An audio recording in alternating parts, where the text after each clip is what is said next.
And welcome back to the Golf Intervention Podcast. We're so I'm going to start that over. Here we go. Are you ready? I told you, brain not work. Brain squishy. Yes. Here we go. 3, 2, 1. And welcome back to the Golf Intervention Podcast. My name is Eric Layton. I teach golf. I'm here with my co-host, Rob Fales. He also teaches golf. And we are going to bring you a discussion about short game that will change your life. Okay, maybe it's not that big of a deal, but it will help change your golf game. Let's just keep some perspective here, right? But it will help change your golf game. And so, like we're going to do in these series, we're going to take a topic in golf and we're going to go through it kind of in the way we like to look at it, through strategy, skill, and swing. And today we're going to do short game strategy. I would say minus putting. Probably minus bunkers. This is probably wedge play. Well, not really wedge play. It's short game. Yeah, short game and green, short game, like greenside minus, bunkers. Yeah, not putting though. No. And so, what is strategy? That's one thing that we would like to get clear about. Yes. I would say this: short game. Before we talk about strategy, I would say short game has the most strategy. Yeah, that short game and approach. Yeah, between the two, and probably, yeah, you're right.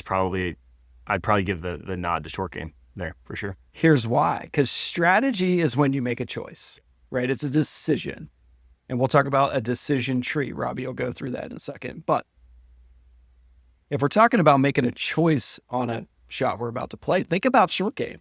You've got, putting, chipping, Yes. pitching, lobbing, like all these shots, like trajectory wise that you're picking. Yeah. Then I got a club that I'm going to choose. I got a landing area that I'm going to choose. I'm going to just decide a strategy on how that thing is going to bounce and roll, depending on where it's landing on the slope. So I would contend that short game has the most strategy, right? Because a lot of times in approach shots, it's not like we're like, oh, I'm going to hit this super low, medium, super high. Yeah. Like a lot of golfers aren't that well in control of their shot pattern to be able to do that. But in short game, a lot of us are doing that. Even beginner golfers are doing that to an extent, which we'll talk about. So I would say short game has the most strategy. And I would also contend that if you can go through and understand the decision tree and how it related to your game and your skill set, you'll get better at golf without improving your skill set. Like you will just score lower when you play. How awesome is that? So you could listen to a podcast and get better at golf without changing anything, without watching crazy videos about do this and do that in my swing. Yes, exactly right. And that is what we're going to cover today. So Rob Fales, it is nice to be on with you, by the way. Yeah, likewise. We don't do this often enough, even though we try. So I would say, like I was just saying, strategy is such a big part of the short game. I think it's every bit as important as the other stuff. And so talk to me about that a little bit. Talk to me about how you see strategy in this short game area. Yeah, so like every aspect of the game, really, it comes down to two things, right? The decision tree, which is no different for every level of golfer. It just depends on how far down the decision tree you get based off of the size of your dispersion, really, and what your goal is, what your number one goal is for the shot. So we'll talk about that a little bit, as well as your prediction process, right? So when we talk about predicting, it's how is this lie, this slope, and these conditions going to influence my golf ball, right? And that's it. That's really what is your intention, what's your decision, and then how do you get it there? How are you predicting how, like I said, the lie, slope, and the conditions are going to influence your golf ball? And those are really the two main things we're going to talk about when it comes to the short game.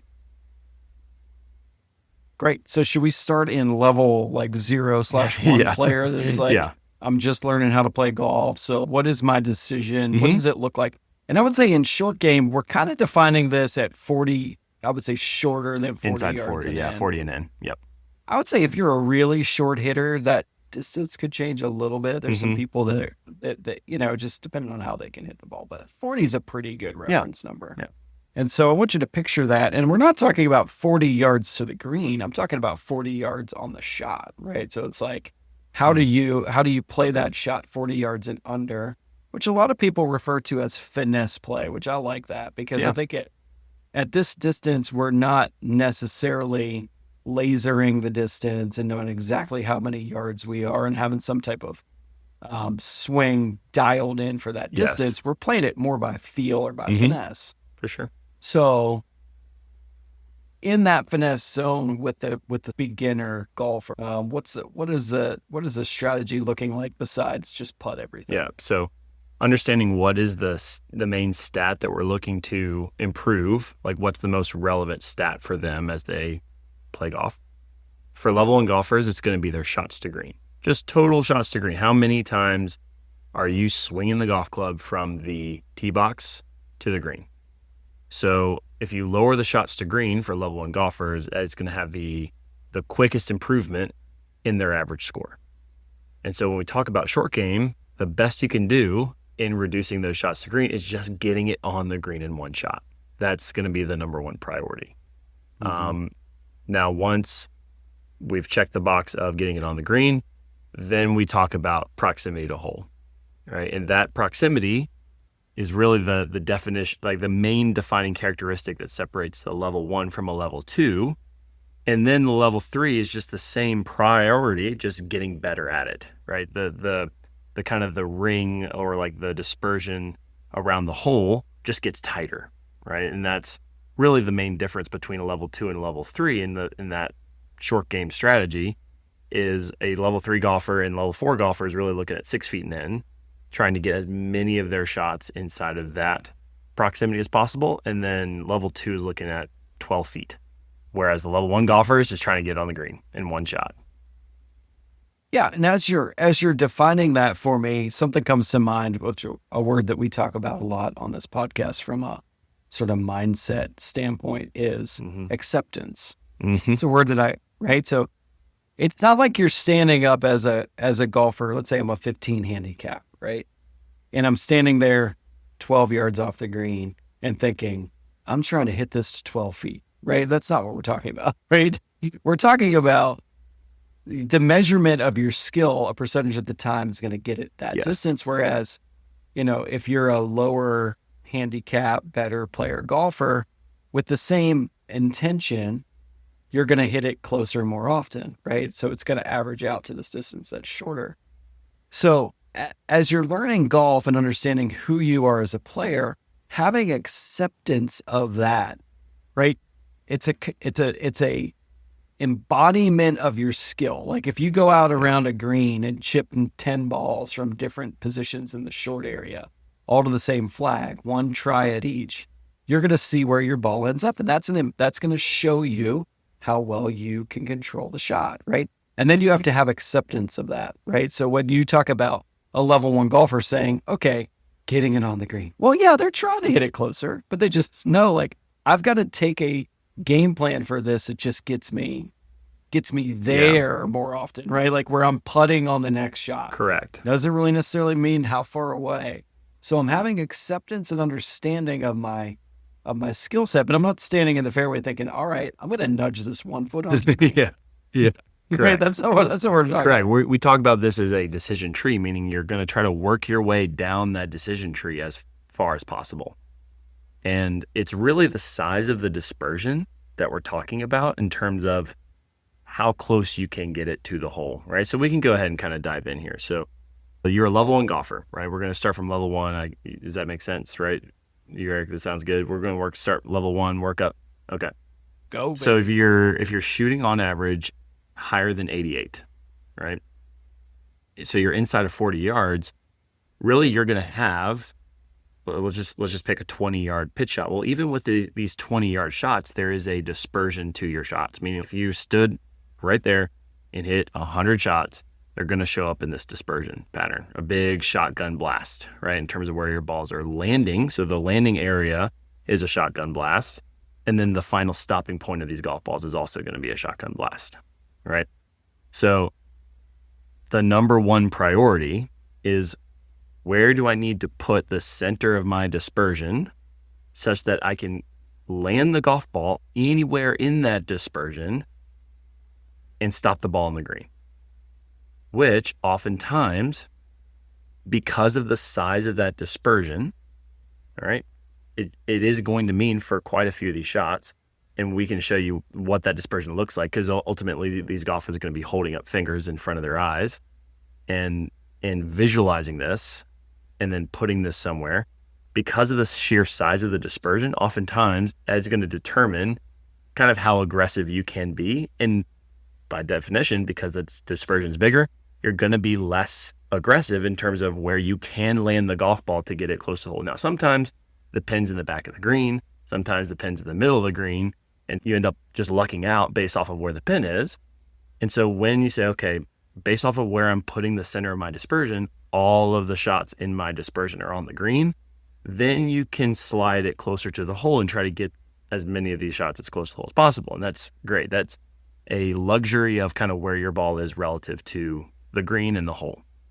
But there are plenty of shots also for these level 1 golfers where, because the dispersion is so big, where they would need to land that dispersion to get all their shots on the green, well, a lot of times the dispersion doesn't fit, right? So oftentimes there are other shots that you can play that have by definition, a tighter dispersion, right? This is where, if you're right up next to the green, we say, like, if you're a level 1 golfer, the tightest dispersion that you're going to typically have is with a putter, right? So if you're off the green, if you can putt it as a level 1 golfer, it behooves you to at least consider it and practice it a little bit, when you're out training, so that you are comfortable potentially making that choice. There's also a chip shot, which would be essentially hitting a putt with a club that's got some loft. Typically less than 45-ish degrees is pretty good for this. A lot of pitching wedges nowadays are perfectly fine for this. It's kind of funny that we hit a lot of our chip shots with pitching wedges, but pitching wedges and 9-irons are great. And both of those, because of the size of the swing, typically you're going to have a tighter dispersion in where the ball can land, right? So you can probably honestly get a little bit more aggressive with the putt, with the chip, because the dispersion size is going to be a little bit tighter than the pitch. So that's kind of the sequence going to be. It's like, first priority is, where do I need to put this dispersion? Where do I need to aim my shot so I can miss a little long, miss a little short, miss a little right, miss a little left? And all of those shots, right, that 80-ish% of your shots are going to be on the green. That's the number one priority. And then if they are all on the green and you still have margin for error, then you can move the target a little bit closer to the hole. And then for level 2 golfers, that's when we start playing around with trajectory to get the ball closer to the hole. But hopefully that makes sense in terms of, you're going to pick a landing area first to try to get as many balls on the green as possible. Sometimes, because of where you're having to put the target, the ball still won't end up on the green. And that's when you need to explore things like putting, things like chipping, to be able to stop the ball on the green. Yeah, I think if it's even reasonable, if you think, is it reasonable for me to putt here? If you're even questioning it as a level 1 golfer, you probably should be putting it, right? Yeah. It's just the shot that is, like Robbie said, it's easiest to control in a skill level golfer that is looking for that forgiveness in their control. It also works like this, because I think this is something to think a lot about. When you swing a flat face club versus when you swing a lofted club, you have to swing it a lot slower, okay, to go the same distance, right? That makes sense. Like if I was going to hit a driver 30 feet, how fast would I swing the driver? It'd be very slow, right? Now, if I'm going to hit a 60-degree wedge, 30 feet, 10 yards, I'm swinging a lot faster, right? And I'm playing a club where the leading edge, like the bottom of that club, is way closer to the ball than the part of the club that I want to hit the ball on. Yes. Right? So it's a lot easier to hit it on the bottom of the club, and I'm swinging it way faster. So when I'm a less skilled golfer, again, acceptance comes into play here. I understand who I am, understand who you are as a player, and I swing a lot faster with a club with a sharp leading edge. The miss, it becomes tremendous. Like you could hit it the dispersion twice gets or three bigger. or four times. Right. I'm sure. Yeah, even if it's not right and left wide, I don't want you to like that, but like short and long wide, you could go 4 times too far, like easily. 100%. Yeah. 99%. Yes. 100% right. So way Yeah. too far and probably into trouble, Yeah. right? So point being, the club with the flatter face is not only easier to hit because the bottom of the club and the top of the club line up with each other, right? Unlike a lofty club, but I swing it like way slower. And so that even if I am not as skillful, just like the right and left control of the club face, the power output from the club is way easier to control, right? So having an ability to do that, and therefore also practicing putting from off the green. I like with our beginner classes, we do putting with like a 4 or 5 hybrid from off the green too. That's good. Very, very easy shot. You don't have to swing as hard Yeah. at it. Like you basically just putt like it's a putter Yep. and just, from the fairway. So I wanted to point that out because it's something that I show my beginner golfers. I'll hit the shots and be like, which one has higher club speed? I've never measured it on TrackMan or anything, but I think it'd be pretty interesting to see the difference in the club speed, Yes. right? Because Yes. it's way different between a 60 degree and a putter. Yeah, we do for our golf schools, we'll actually test the dispersion sizes. So we get the whole group, the entire group hits a putter, like basically it's like a 20-yard shot, actually about exactly from off the green. And then we look at the scatter plot of golf balls, and then we hit a chip, and then we hit a pitch. And I actually, this most recent golf school, I stood back and I held my fingers up, and it was like 9 or 10 fingers on both sides of the center. So it was like 10 fingers right, 10 fingers left for the pitch. And it went down to like 5-ish fingers right to left for the chip and the putt. They were about the same. So that's what I'm saying is for some golfers, the pitch shot dispersion is so big that it literally doesn't fit on the green. So then, hey, what's the strategy that I need that's going to have a tighter dispersion to get more of these shots on the green? And that's oftentimes the optimal strategy for sure. I have a beginner golfer who's been into it for maybe a couple years. She pitches with a sand wedge way better than she chips it. Yeah. It's not even close. So there are people, that does happen. So like you've got to knowing test it yourself a little yourself. bit. Yep, 100%. Yep, and seeing I said it again. what you're most comfortable with.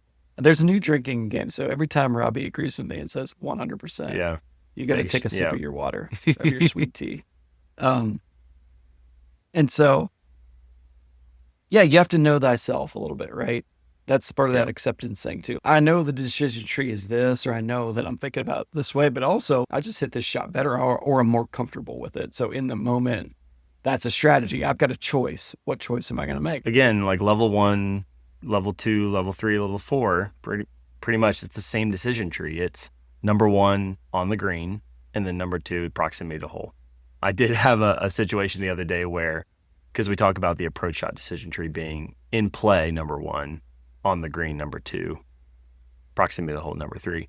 And there was a short game shot where the water comes right up next to the water. The water comes right up next to the green, sorry. And my player did choose a target that was a little too aggressive, right? And the button chipped it out of play. So I was like, wait a minute, okay. Probably I need to include in plays number 1 still. Number 2 on the green, and number 3 proximity to the hole. So it's basically the same as approach play. Mm-hmm. Yeah. Mm-hmm. It's just how far down that decision tree are you going, really? Right. Yeah. So proximity for sure for the level 1 player is like, I want to try it almost all the time to get it on the green. I mean, that's it. It's get it on the green. Yeah. So as we go into level 2, Yes. that story changes. Mm-hmm. Yeah, because it needs to change. It does, because a couple things. Number 1, to get down to averaging 88, a lot of this is going to be simply just reducing shots to green and disruptors. And if you think about what a disruptor is, it's an effective penalty, right? So it's where the position of the ball didn't really change and you added a shot. Well, that's basically missing the green with a chip shot or a pitch shot. It's basically what it is. So that is such a relevant thing until you get to, again, like averaging about 88, like absolutely on the green, basically full stop for those level 1 golfers.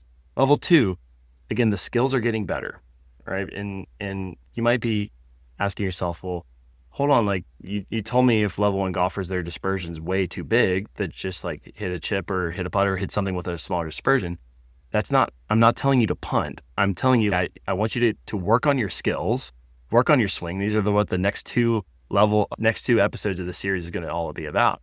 But this is really like, hey, you're going out to play today. You need to have an awareness of who you are and where you're at. And so what are the optimal strategies that you can take to the golf course tomorrow with what you've got, right? So for a level 2 golfer, the skills are getting better, the dispersion is getting tighter, and they start to be able to hit a couple different shots, right? They'll have maybe a lower shot, maybe more of a mid shot. They might have a higher shot. And this is really, again, now their shotgun blast is tighter. So now it's like, okay, I'm going to first, no matter what I'm doing, I'm never picking a landing area where some percentage of my shots landing in my dispersion are going to be off the green. And that's a big one. Like I see plenty of level 2 golfers say, oh, I'm going to, because we've got Zoysia fairways here at Birdwood. And if you're into the green, if you land it even just about a couple feet short of the green with a pitch shot, it's sticking. It's not getting on the green. And so they will pick a target with a pitch shot and say, oh, I'm just going to land a foot on. And I say, well, wait a minute, hold up your 4 fingers on either side, look and see how big your dispersion is from this 30-yard pitch. Literally half of your dispersion is off the green if you choose that target. So you have to move your target far enough into the green to where your entire zone here, if landing it anywhere in that zone, is on the green. Number one. That's number one. But now, because it's smaller dispersion, you have the ability to slide it a little bit right or slide it a little bit left or a little bit longer, a little bit shorter to get it closer to the hole. And that's where reading the green comes in. We're going to talk a little bit about that prediction process here in a minute. We're just going through the decision tree right now. But being able to then move that dispersion a little bit, depending on the surface that the ball's landing on and rolling across to get it closer to the hole, is going to be a thing that these golfers can do. And then secondly is they can start to play around with a little bit with ball position, play around a little bit with face orientation at setup, play around a little bit with different clubs. You can hit a pitch shot with a couple different types of clubs with the same landing area, right? If the pin's in the back, maybe you play with a bit more of like a flatter face and get it kind of chasing back there. If the pin's in the front, maybe you play with a higher lofted club so it has a chance to stop a little bit closer to get as many of these golf balls as close to the hole as possible. And really for these, it's like inside 12 feet would kind of be the goal. Again, we were talking beforehand is like, oh, not missing the green isn't a strategy. Like, correct. Just getting it inside 12 feet is not a strategy, but you need to know if you're off the green as a level 2 golfer shooting between 88 and 76, if you hit your shot inside 12 feet, that was a great shot. Okay, you just need to have that awareness, right? And 12 feet's a good number because we still have a chance at one putting Yes. inside of 12 feet, right? Statistically speaking. There's a chance at the 1 putt and very unlikely to 3 putt, right? And so you play that out over and over and over and over again. You're going to give yourself some up and down. See, that's going to happen without giving too many, more than bogeys away for sure. So that number makes a lot of sense. And you'll luck your way inside of 6 feet plenty. Yeah, for sure. I mean, you're trying to do. You that. are. It's just you're just accepting of the wider range of outcomes. The bigger dispersion. For sure. That's the measurement of your skill. So, and then again, level 3, level 4 golfers, this dispersion is so tight that they can almost, with these little wedge shots, as long as their target area is on the green, and a lot of times they're playing, if they're going to move it off the green, they're going to match the flight to get this thing on the green. Like their on green percentage is so high and their dispersion from these pitch shots is so tight that it's very rare that they can't choose a given landing area and stop it on the green. Like it's right. They can essentially kind of just land it wherever they want. It's just a matter of what is the highest probability launch, spin, carry, all that good stuff to try to get as many of these shots as close to the hole as humanly possible. And that's where I feel like they start in level 3 and 4 using a lot more loft a lot more often. Yeah. Right. Because I think the art of short game, the skill of short game is really slowing the ball down at the right time. Yeah. Right. There's a little right and left and prediction part to this too. But like the ability to get the ball to go the right distance is really the biggest part of the skill, in my opinion. Definitely. And so, like, especially the better you get, because you're not missing it way right and way left. You're not mishitting it very often. Although I had a level 3 player today. Not all level 3 players are level 3 short games, okay? You can have a level 3 golfer with a level 1 short game. I've seen that before. And level 4 driving and iron play. This guy's a friend of mine and listener to the show, so he'll be fun, and I'll pick on him a little bit, but because he was picking on himself. But like, it was, yeah, probably 20% missing the green from 20 yards. It's level 1, yeah. But he's, I'll bet you he's a +2 handicap. Yeah. Right. So the +2 handicaps hit a lot of greens in regulation. That's right. He's only putting himself in that situation a couple times around. Like, a lot of times you can putt yes. off the green. Yes. So he needed to do this well twice around, yeah. probably 4 times around at max. And if it didn't go well, that was fine. But it was like, it was just a big contact issue, and that we'll talk about skill next time, but that was the story there. So it's, to your point, you make a good point that I've talked to a few of my students about recently, which is part of their game is a little bit outpacing the other one. And I was like, listen, like, why don't you just put most of your effort into this part of your game and put minimal amounts of practice into the other parts, because they're going pretty well. Lean into trying to bring up this lagging part of your game a little bit. And sometimes it's short game, sometimes it's just driving or full swing, sometimes it's putting, right? And you just have, okay, I just need to bring this part up just a little bit. And so it's okay to do that. But yeah, it's funny when you see someone that can like really chip and they're a 16 handicap, and you're like, wow, that's crazy. Like, you got some work to do with the swing, but they tend to always practice the short game. So it's just one of those. 100%, yeah, I said again, there you go. Take another shot. That depends a lot on, I think that's a really interesting point. When, for a golfer, are we trying to turn a weakness into a strength versus just make it a little bit better? I think that depends on the golfer, like what level golfer they are, and then what is the weakness versus what is the strength. If you got a level 1 golfer who's a level 3 putter, right? Well, then of course I'm totally fine with them darn near like ignoring their putting, because even if their putting takes a dip, they're still going to be into that like level 2. This is an example. Like, it's very rare that this would happen, but like they'll still be good enough, more than good enough putter, because the time that they're spending on the driving and the approach is so much more relevant for them and actually getting better.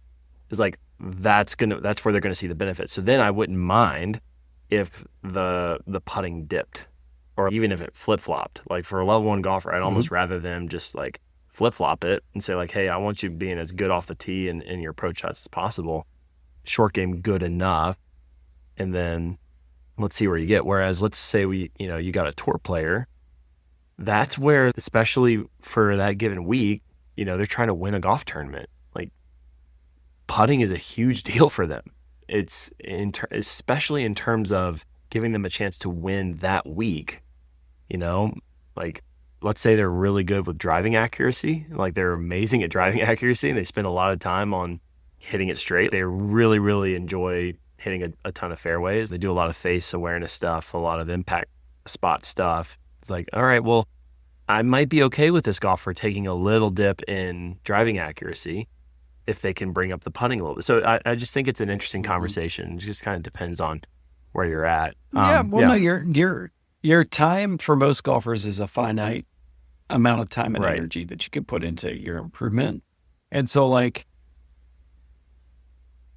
beginner golfers were working so hard on their swing because of the shots to green story. And a lot of times they're not even keeping score.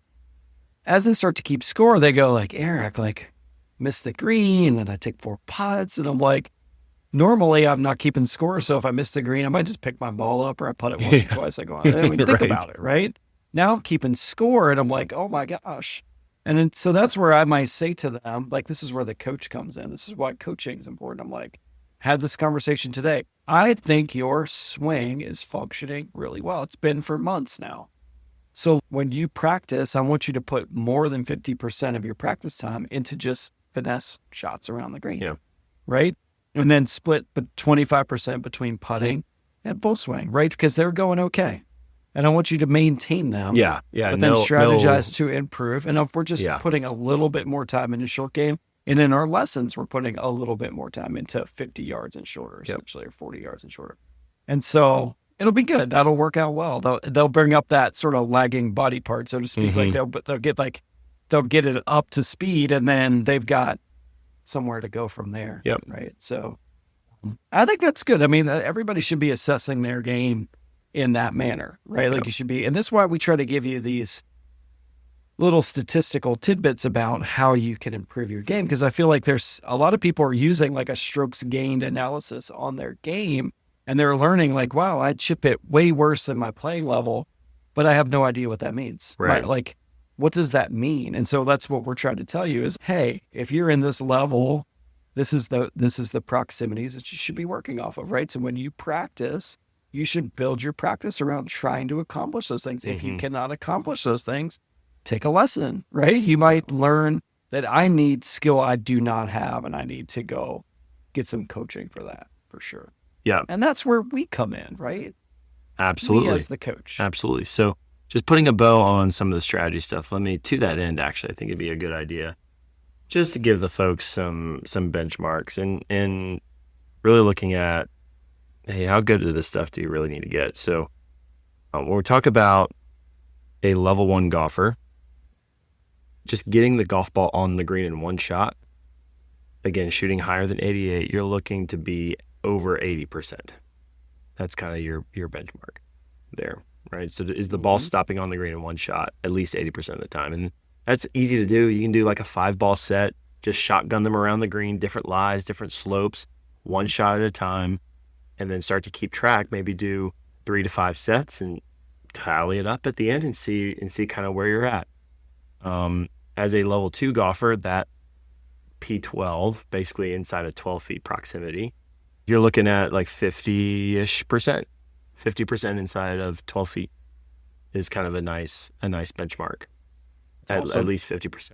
And what's funny is that for level 3 golfers, it stays 50%, but then it goes into 6 feet. And then tour players just do it better. All right, so let's get into some of the prediction process stuff. Right, so the strategy is really 2 things. It's your decision making and it's your prediction process, right? So how are you predicting the lie, the slope, and the conditions are affecting this? So for level 1 golfers, again, to get this thing on the green, a lot of it is going to be, and we'll talk about this in our next episode, but just the prediction of where the ball is located in space and getting the bottom of the swing in the appropriate location for a pitch shot. So the ball's touching the face consistently, the ball's in the air, it's landing, and it's getting on the green. So to that end, really, it's a matter of, for them, especially when they're in the rough, especially when the location of the golf ball is variable, like it's sitting up, sitting down, right? You've got into the grain, you've got down grain. Understanding for them like how much the speed really needs to change for these little shots, I think is huge. And we're not really asking a level 1 golfer to really change things like flight, things like spin, things like, they're not going to be super in tune with just like reading the green, reading what the deflection stuff and then the rollout stuff is doing. So for level 1 golfers, the prediction is again very much skill based. Like, how do I get the bottom of the swing? How to in appropriate location? How can I predict generally the speed that I need for this shot based off of my chosen landing area? And then a lot of the prediction too is, let's say you're putting through fairway. Well, learning how the ball rolls through the fairway grass and being able to predict speed for those shots. This is a lot what we're going to repeat this, a lot of what we're saying here in our next episode. And then same thing with the chipping, right? Because a lot of times with chipping, you're having to predict, that first bounce of when it's hitting the ground, what is this thing doing?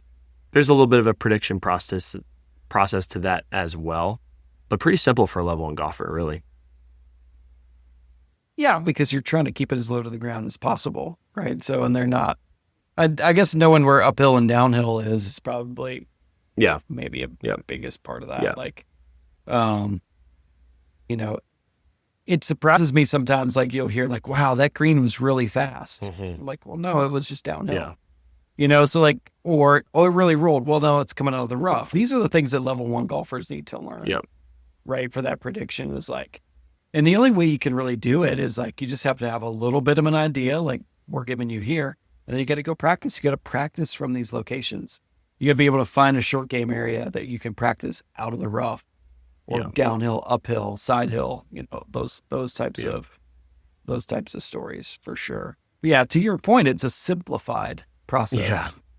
Right? Yeah. That's what you're trying to do. It's really get more complex as we go. Totally. If you're hitting a putt, the main thing is, like you said, predicting the slope, right? And then the surface that it's rolling across to really predict speed, right? It's not like the face direction at impact is going to be that egregiously open or closed to where the green isn't in the dispersion. Most of the time, the face is going to be pointed close enough, especially with putting and chipping. The arc location is going to be, you know, reasonable enough.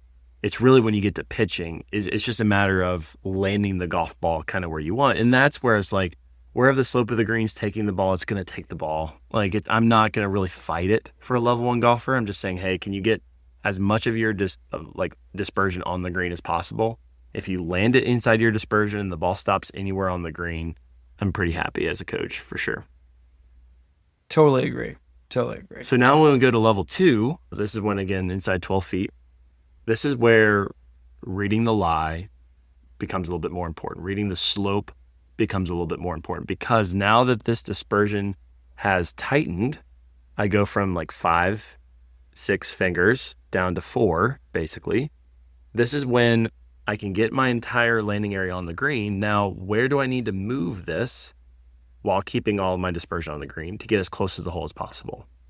So a good example would be like a short-sided shot, right? So for a level 1 golfer, it's an acceptance of like, hey, it's going to land on the green. It's going to chase 15, 20, 30 feet past.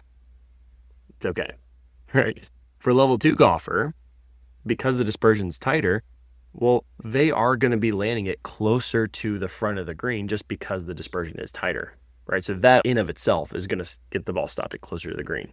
But then it's like, all right, well, keeping this landing area on the green, what will we need to do to accommodate the lie and the slope and even sometimes the wind stuff to get the ball as close to the hole as possible, right? So in general, it's understanding the difference in lies are going to change the difference in the launch, the ball speed, and the spin, right? So off of fairway, you know kind of what the golf ball's doing, right? There's no real adjustment or prediction based off of that. Depending on where the pin is relative to the green, obviously you're going to be changing the loft stuff at setup, maybe a little bit to change that, but not too much to get into there. It's really in the rough, right? Where understanding how is this lie going to change the speed of the ball, the height that it launches, and the spin, and accommodating for that. If you play a lot on Bermuda, this stuff can change pretty rapidly. We have some Bermuda lies around our short game area at Birdwood where you can get some weird ones that really, really spin because the ball's sitting way up on top of the Bermuda, almost like a tee, like it's sitting up on a tee. So what's your ability to predict that versus when it's sitting down, the ball launches considerably lower. It's coming out way slower, and the thing's got no spin, right? So then you're going to have to play with a lot more loft, make a little bit bigger swing. And that's really the main considerations for a level 2 golfer is predicting kind of how the ball's coming out of the lie a little bit. And then what's the slope doing when it's hitting the green, when it's rolling out? Am I able to make some subtle adjustments? I'm not talking about big, like a little bit of adjustments to the loft, right? Like, is the face a little bit open or more closed? Is the ball a bit more up in your stance, back in your stance? Club selection is really kind of maybe sometimes a big one here. Just to take, again, that same landing area and stop it closer to the hole, right? And that's when you are, like I said, adjusting for the lie and the slope and maybe able to change some launch and spin stuff accordingly. Mm-hmm. if you're this level golfer and you've never taken a short game lesson where you just walk around a green and drop balls and have the coach you up on adjustments, you should do it tomorrow. Like, this is something that in this level 2 golfer, because you're working so hard on this prediction piece, you have the ability to hit the shots. You do, for the most part. I'm making generalizations, but this golfer is developing a lot of ability to have some skill with their shots. Mm-hmm. And so making these adjustments on the predictions are like, it's such a huge deal, Yes. right? And so, Eric, how do I hit this shot? Down in the rough, top of the rough, halfway down the rough, all the way down in the rough. Yeah. Short-sided, lots of green to work with, uphill, downhill, into the green, down green, like over a bunker, not over a bunker, from 20 yards, from 30 yards, and just walking your way around and saying, like, I did this last week with a golfer, and he literally filmed every conversation we had. Yeah. He pulled his phone out, and he'd say, what do I do here? And I would just talk him through it. Right. That's cool. Which isn't my favorite. You know how I teach. I like them to kind of learn a little more actively than that, but it made sense because he and I had done that before. And he's like, I just don't always remember. He's like, I have a day job and I've got kids, so I kind of forget. And when I come out and practice, I want to just be able to look at it. So he would literally say, okay, 15 yards, short-sided, over a bunker, down in the rough. And then, we'd hit it. So it was like, now he has this baseline of ways that he can practice the shots. It's just little adjustments. It's tweaks that we've talked about. They're just little tweaks that you're doing here and there. Just to give yourself a better chance at the shot. Just like playing a little higher percentage. Like, I think for level 2 golfers in particular, and honestly, a lot of level 3 golfers, it's like I'm using setup variables as much as possible to get the golf ball kind of responding off the club and on the green kind of the way I want, right? I'm not changing my swing, the rhythm and the freedom of it as much as possible. I'm not changing my grip. I'm not changing what the club's doing in swing as much as I am changing things like ball position, distance from the ball, the face at address, and just like I said, there's a lot of more subtle little tweaks that you'll learn as a level 2 golfer just to, again, get that ending spot of the golf ball a little bit closer to the hole without sacrificing getting that whole entire dispersion on the green. Love it. And so I feel like this is the level where golfers are developing that pitch shot.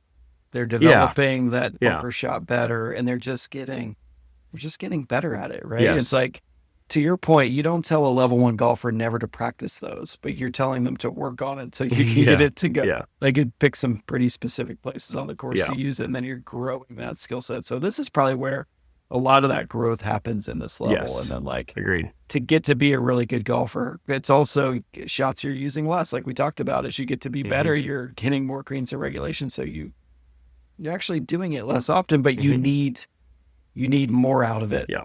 There's a scoring weight to it that you really need to start getting that ball up and down for par a percentage of the time. Yep. For sure. Absolutely. All right, what about those level 3 golfers? All right, here we go. All right, this is where the game really changes. Because now, if we think about, again, 6 feet becomes a little bit more of like the goal for these golfers. So think about like a 12-foot proximity around the hole. How often is it that you're going to be able to start the golf ball reasonably close to the hole from a direction standpoint, like launching it toward the hole? But if it's landing in the right place, in the right landing angle, right, with the spin that you want, it's gonna, if the distance of the rollout is reasonable, then it's gonna be inside 12 feet more often than not. Not necessarily inside 6. Right. And so this is where, for these level 3 and level 4 golfers, an added emphasis on reading the break of what it's doing when it's landing on the green. So when the ball lands on the green, what direction is the surface deflecting the golf ball? Is it deflecting it left? Is it deflecting it straight? Is it deflecting it to the right? And then reading the rollout. So we like to say, and we'll talk about this in putting, but short game shots are essentially lag putts for level 3 golfers. I want them choosing the highest start line possible, and still maybe give the ball a chance of going in. Right? And so this is where, yes, like, they do all the same stuff better. The dispersion gets even tighter. And then that's where like, there are still targets that I wouldn't prefer a level 3 golfer to choose. Basically, anytime it's like for a level 3 golfer, if you're landing it on the edge of the fringe, that's not my preference. You need to give yourself at least a couple feet on the green as just as a general rule. I kind of like 2 steps on the green for more often than not. Right. So they're all doing the same stuff better. They're reading how the ball's coming out of the rough. They're able to make a lot more detailed, sort of specific. And again, not all of this is conscious, by the way. This is a skill development. They're able to make more adjustments to the club delivery to accommodate for the launch and the spin, right? They're reading the slope, right? Is it landing on a downslope, landing flat, landing on an upslope, and they're making adjustments for that. But then they're definitely reading, like I said, the direction that thing is deflecting, how it's breaking across the green, and they truly are reading it like a putt. So this is where the green reading element for a short game really, really comes into play and is just super relevant for these golfers. Mm-hmm. And I would also say that as you get into level 3 and especially into level 4, because of all the things that you just said, they tend to land the ball a lot closer to the hole and spin it and stop it fast, right? So like that's the shot that you're seeing a lot played, where it's like it's almost landing inside of 12 feet all the time, like all the time, and it's stopping quickly, right? Totally. And so can you play that all the time? No, but I'm talking about when they can play that shot from where they can spin it from the fairway, they're going to play it, right? And they're going to throw it really close to the hole. This is not your land it 1 foot on and roll it across the, that old school kind of thing. They are spinning the bojangles out of it, and they are doing it, like the golf ball spins. This is why we love Pro V1. You can spin it, you can stop it, you can control it. So the prediction of the slope becomes less important that way. Now, yes, that's why they're doing that, in my opinion. That's why they're doing it, because it becomes less relevant. Because they're just landing it up by the hole, and it's not rolling very much. So it's like, right? So what you're talking about is 100% correct. Hey, that wasn't me saying it that time.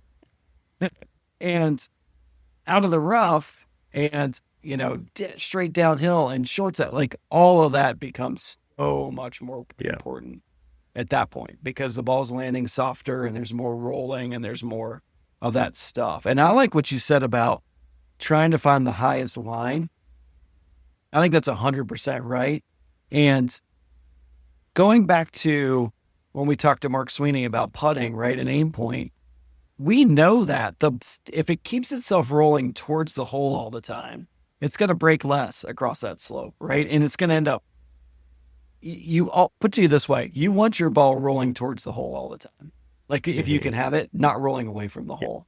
And so the notion that you're trying to like from 20 yards over the corner of the bunker, like leave an uphill putt is completely, like I want to make sure people understand. This is not about uphill, downhill, side hill. Like that notion isn't really correct. Now there are people that can go like, Eric, I'm way better putting uphill. Okay, that's fine. But you'd rather be, downhill 4 feet than uphill 8 feet. All the time. Yeah. So you just trying to get it as close to the hole as you possibly can, right? And when you're taking that higher line, you're likely rolling at the hole the whole time. Unless you kind of get on the other side of a slope and then you're rolling away from the hole the whole time. But for the most part, on some type of a normal surface, it's rolling towards the hole, and you're going to love. Those putts you're going to love. But when you're rolling away from the hole, that ball can get away from you, right? Even on really good speed, right? Because it slows down faster when you leave it on the high line, and it's hard to slow it down when it gets underneath the hole. That's just physics, bro. And if you don't know it, go back and listen to the Mark Sweeney episode that we did with the founder of Aim Point, because he will explain it to you. Okay.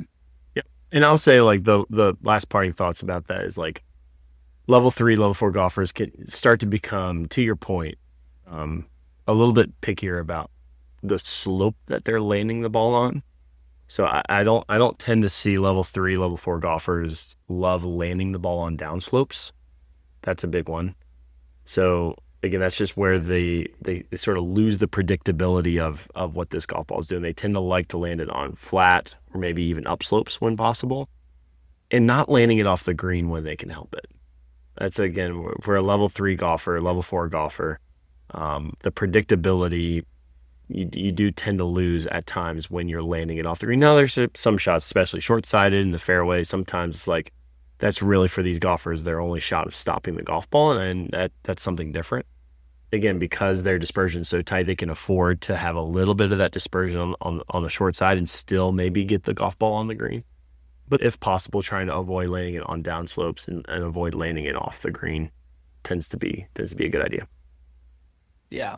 I still go through this process in my brain where I'm reading the lie and the slope. Yes. Like that's what I do first, right? So I go there and I'm trying to figure out, okay, what shots do I have access to here? This is my process. Yep. And then what is a good result from here for me? Yeah. Basically, is what I'm looking at. Mm-hmm. And so as the lie gets worse, yeah, as I get more short-sighted, as the slopes become more difficult, I'm starting to widen out my acceptance of where I want that ball to end up. Absolutely. Right? And so that's where I start bringing in shots like that land off the green. Yes. Potentially. Yep. Right. Then because then you're like, hey, if I bang this into the slope and it stops dead because I'm short-sighted and I'm putting 8 feet from the fringe, that's totally fine. Yeah. Right. Because if I pitch it over the hill and I catch the downslope and it rolls 8 feet past, like it's not that big. It's a difference really to me. So I know my control of that shot has gone down. So I'm widening out my area of acceptance as far as like what that shot's going to do. Right. I don't expect myself, I would say with elite short game, I'm not afraid to say that for my game. Like I can really control the ball around the green. Yep. To say sometimes 10 feet from the hole is totally fine. Mm-hmm. Really, like I don't have to hit it too. That's pretty rare for me, but it happens from time to time, especially out of a terrible line in the rough. Yep. Like that's the big one. So you just like have to kind of look at what you've got going on and go, okay, what is a good shot from? What should I take on for my skill set, right? And so we've been giving you some numbers, some parameters, but then there's shots that are just, this is going to be outside of that story for me, right? For and I'm going to be okay with that. Yeah. I think Mark Sweeney also said that. I think it was him that said 85% of up and downs on the tour come from a putt that's 6 feet and shorter. Is that right? Right. And they get up and down in this area. Yeah. 60% of that to 55%. Yeah. What is the number? Like tour average? Somewhere around 60% of the time. Yep. 57. Yeah. Okay. I thought it was about 55. Yeah. So that number doesn't really change year to year. It's right around that number. So like in the finesse area, the best, most skilled players in the world are getting up and down just over half the time. Yep. And they're 85% of the time that they've done that, they put the first shot inside of 6 feet. Yep. So that kind of gives you an idea about getting up and down. It's not really a thing until you get to level 3. Correct. Yeah. Correct. And so you just have to judge what you're really trying to do in level 1 and a lot of level 2 golfers, depending on their skill in the short game, is to just not give strokes away in the short game. Yeah, not either. Don't give it away. Not either missing the green or being too far outside of 12 feet to where now 3-putt percentage from where the ball ended up starts to hike. Yeah. I think that choosing the right shot for the moment, like if that's something I could like give the advice to today from this, like go back to what Robbie was laying out with your processes. Just try to choose the right shot from the situation, right? Just try to choose the right shot from the situation so that you don't give shots away. Cause I see that derail so many rounds with golfers that are like, let's call them 90s shooters or whatever, or maybe high 80s or, where they just don't choose the right play. They blade one into a bunker, leave it in the bunker, make triple bogey, and then it just derails their round. They just don't have an ability to kind of get it back on track from there, right? Because then you go to the next hole and you're like, oh, because they're chipping a lot. Like this is a group of people that 4 or 5 greens around in regulation. Yes. So like I'm going to have that shot coming right back at me, and I've got to be able to figure out how I'm going to do it the next time. And it just failed me pretty bad. And it may have just been, if you'd have pulled the putter and putted it to 12 feet, you might have even made the par, but make bogey it worse. And you're still feeling really good about that round, right? So you just have to take in those considerations and just play it out in a way that you understand it can keep you moving through the round of golf like a little bit smoother. You feel a little bit better about it. Like, don't be ashamed to putt from the rough sometimes. Don't be ashamed to putt from 20 yards off the green. I know a lot of really good players that do that. Mm-hmm. I know a lot of really good players that do that. Yep. So anyway, that's my pep talk. That was my TED talk there at the end. Like, it was like, come on, people. You could do this. You're good enough. You got the game. Yeah. You got the skills. Yeah. Rah, rah. I believe in you. All right. Well, I'll do just a quick little recap, right? So level 1 golfers, again, the decision tree is always the same. Number 1 priority is getting the ball on the green. Number 2 is proximity to the hole. If you're a level 1 golfer, it's likely going to be a lot of putting from off the green. If you can't putt, hit a chip. If you can't chip it, land the ball on the green in a place to where you can stop it on the green. All right. As you get into level 2, now it's probably, again, entry level 2, you're still going to be doing a lot of the same stuff. But as you get to the middle of kind of level 2, it's going to be a lot more of kind of landing it on the green. But can you land it a little bit flatter? Can you land it a little bit steeper? Can it be coming in from higher? Can it coming in from lower? Right? It's pretty simplified. And again, you're going to be reading the lie, the slope, and the wind to make that prediction for what the shot needs. Right? There's a lot of times you look at it at face value, you're like, well, oh gosh, I need something really high here for this shot. But after you read the lie, after you read the slope that it's landing on, after you read the wind or things like the conditions, you can be like, wait a minute, actually, I don't need something very high. I need something just kind of normal here, and it should be fine, right? So that's kind of like the level 2 and kind of getting to the end of level 2. And then once you get into level 3, where 6 feet, not 12, becomes the main priority, you're going to be a lot pickier about exactly from a distance and a landing angle and spin standpoint where you're landing this golf ball, and then reading the break, reading the high-low stuff, and getting the direction correct to maximize the number of inside 6 feet shots you're going to get, kind of becomes the main priority. And that's pretty much it. That's what we talked about. That short game strategy, baby. Yep. That's all it is. So take it to heart, write it down, think about it, practice the strategy, practice going through it. I think golfers practice too much of their short game in a block style, in my opinion, where they're just hitting the same shot over and over again. They're taking the entire prediction process out of it, which is heavily important in a short game where you have to predict the first one. And when you stand there and hit 20 shots from the same place, you're predicting exactly Only the first 0 one. of them. Yeah, well, the first one, a lot of times they're not even trying to predict You're it. right. You're right. They They're hit just it, hitting it and seeing what the ball is. seeing what it does. So you're Yeah. predicting exactly 0. Yeah, exactly. So I think that you do need to have a little bit of repetitive practice at times just to kind of work on your stuff we'll talk about the next 2 episodes. However, a lot of your short game practice should be just about this, going through a process. Get yourself some spot. Like I like to clear the balls off the green, take my Pro V1X, go out there, chip it one time, right? Like find a spot, chip it, see where it goes, make sure it's inside the, and then I knock it to a different part of the green, go through the whole prediction process again. This is quality over quantity, right? And that's because we got to be able to predict the first when we get out there on the course. It's imperative. So I think that's all we have for this evening. That's all we got. It's been a juicy episode. Yeah. A lot going on. I'm glad to have recorded again with my friend Rob Fales. It's been too long, but we're back at it. And so does UVA play this week in the national? Is it the national tournament? The women are at the regionals, and I think the guys will be heading out here in the next few days. Yeah, to regionals. Yeah, not nationals yet. Yeah, yep. Yep. Wow. UVA is very good. So wahoo wah, let's go Cavs.